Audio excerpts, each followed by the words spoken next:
નમસ્કાર વિદ્યાર્થી મિત્રો, સ્વાગત છે તમારું YouTube channel live for education પર।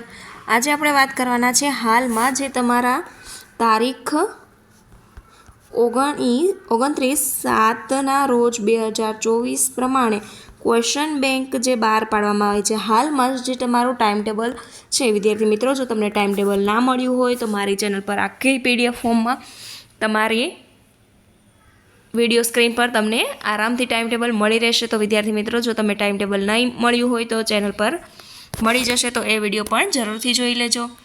અને હા, ચાલો આજે વાત કરવાના છીએ આપણે ધોરણ 10ના સામાજિક વિજ્ઞાન મૂલ્યાંકન કસોટી 25 માર્ક્સનું પેપર સામાજિક વિજ્ઞાન સેક્શન A। ચાલો દરેકના 1 ગુણ આપણે સ્ટાર્ટ કરીશું। તો નીચેના પૈકી યાત્રાનું કયું સ્થળ હિમાલયમાં આવતું નથી? તો અહીં શું આવશે?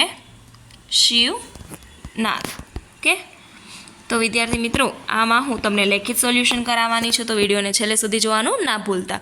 ભારતના આર્થિક, સામાજિક, ધાર્મિક જીવન ઉપર અસરકારક પ્રભાવ કોણે પાડ્યો છે? તો વિદ્યાર્થી મિત્રો, આખું પેપર છે, ક્વેશ્ચન પેપર તમે જોઈ શકો છો વિથ સોલ્યુશન, અહીંયા આન્સર કી સાથે તમને આપેલું છે। તો વિદ્યાર્થી મિત્રો, આ તમારું પ્રેક્ટિસ પેપર છે આજે જે હું તમને અહીંયા ક્વેશ્ચનનું સોલ્યુશન કરાવું છું એ તમારું પ્રેક્ટિસ પેપર છે। પરંતુ આ પ્રેક્ટિસ પેપર પણ એટલું ઇમ્પોર્ટન્ટ છે જે આવતીકાલના લેખિત સોલ્યુશનના વિડીયો સાથે હું તમને આખી ક્વેશ્ચન બેંકનું સોલ્યુશન કરાવીશ, તો એમાં બધી જ આવી રીતે અપડેટ આપેલી છે, તો આપણે 1 by 1 જોવાના છે। તો પહેલા વિકલ્પમાં આવશે શિવનાથ, બીજામાં આવશે વનસ્પતિ, ત્રીજામાં આવશે ખંભાતમાં રહેતા કારીગરો, અકીકના પથ્થરો પર પહેલ પાડીને તેમને અન્ય પ્રક્રિયા કરી તેના વિવિધ અલંકારોમાં જડવા પાત્ર બને છે। ચોથામાં મણિપુરી।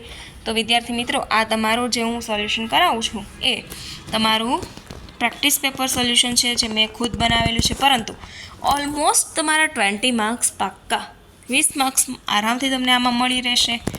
ઉપર ક્વેશ્ચન છે, આ બધા તેમના વિથ સોલ્યુશન ક્વેશ્ચનના આન્સર છે। ઓકે, વિભાગ સી છે, જે વિભાગ સીમાં આપણા બંધારણના અનુચ્છેદ 51 ક ભારતના નાગરિકની મૂળભૂત ફરજો દર્શાવી છે, તેમાં 6 જો તો એટલે કે 6, 7, 9 ભારતમાં ભવ્ય સાંસ્કૃતિક વારસા માટે નીચેની ફરજો આપેલી છે। આ બધી ફરજો છે કે ભાઈ આપણે પર્યાવરણનું જતન કરવું જોઈએ, એનું સંવર્ધન કરવું જોઈએ, જીવો પ્રત્યે દયા રાખવી જોઈએ, હિંસાનો ત્યાગ કરવો જોઈએ, આ બધા જ અનુચ્છેદ પ્રમાણે આપેલા છે। બીજું છે અગ્નિ એશિયામાંથી ભારતમાં આવેલી પ્રજા। આર્યો આ પ્રજાને નિષાદ કહેતા હતા। તેઓ રંગે શ્યામ, લાંબુ અને પાતળું માથું, ટૂંકું કદ, ચપટું નાક જેવી શારીરિક વિશેષતાઓ ધરાવતા હતા।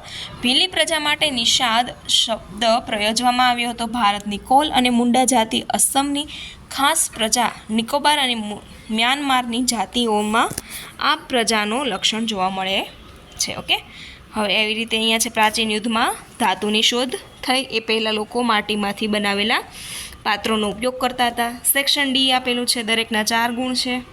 ઓકે, તો અહીંયા મોટો ક્વેશ્ચન આપેલો છે, એક જ છે, અને અથવામાં પણ તમને એક પૂછાશે, પરંતુ મેં અહીંયા એ અથવાનો ક્વેશ્ચન નથી રાખેલો। વિદ્યાર્થી મિત્રો, જો તમે ચેનલ પર નવા હોય, ચેનલને ફર્સ્ટ ટાઈમ વિઝિટ કરો છો તો ચેનલ સબસ્ક્રાઈબ કરી દો, નોટિફિકેશન બેલ આઇકનને પ્રેસ કરી દો, તથા આવા અવનવા વિડીયો જોવા માટે ચેનલ પર બન્યા રહો, જેથી કરીને બધી અપડેટ પહેલાં તમને મળી રહે।